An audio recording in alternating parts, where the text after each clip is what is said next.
Thank you very, very much for coming today, because as Graham said earlier, we're only going to get the kind of democracy that we really deserve if we all make it happen. So it's really inspiring to see so many of you here today again.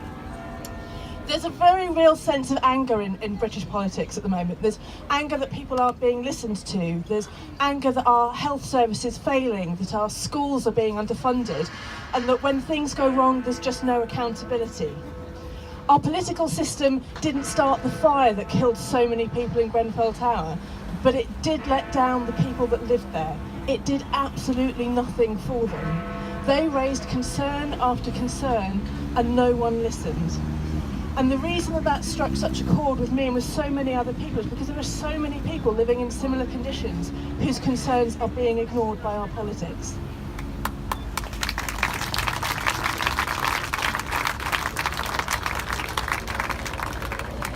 How we elect our politicians and how we engage with our democratic institutions matters. It's not just a mathematical exercise. It should be an expression of the kind of society we want to be. It should be a positive vision of the kind of country that we could be.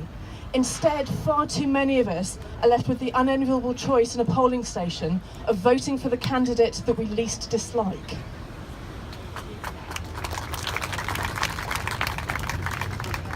It's no wonder that only 29% of people think that Parliament represents them, and that only 33% of people think that people like them getting involved in politics can make a difference. For a representative democracy, that's a crisis point.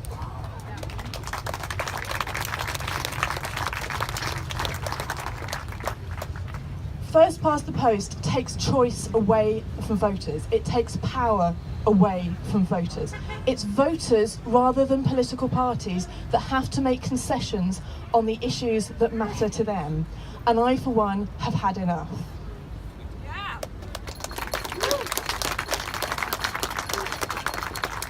When political parties and individual politicians aren't scared of being removed from office, then there is nothing to stop them from only listening to the people that they're interested in. That's why you have clubs like the Elite Conservative Leaders Club, where you pay £50,000 as an entry fee, and you have dinner with cabinet ministers and the Prime Minister herself. We have left with a system where young people are unrepresented, but wealthy donors can buy dinner with the Prime Minister.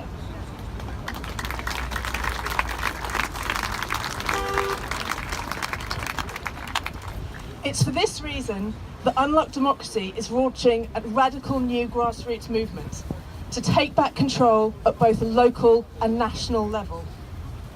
Our Unlock teams are organising in constituencies all around the country, taking the issues that matter to them to their councillors and to their MPs.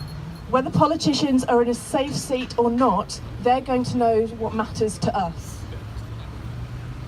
Our political system doesn't have to be like it is.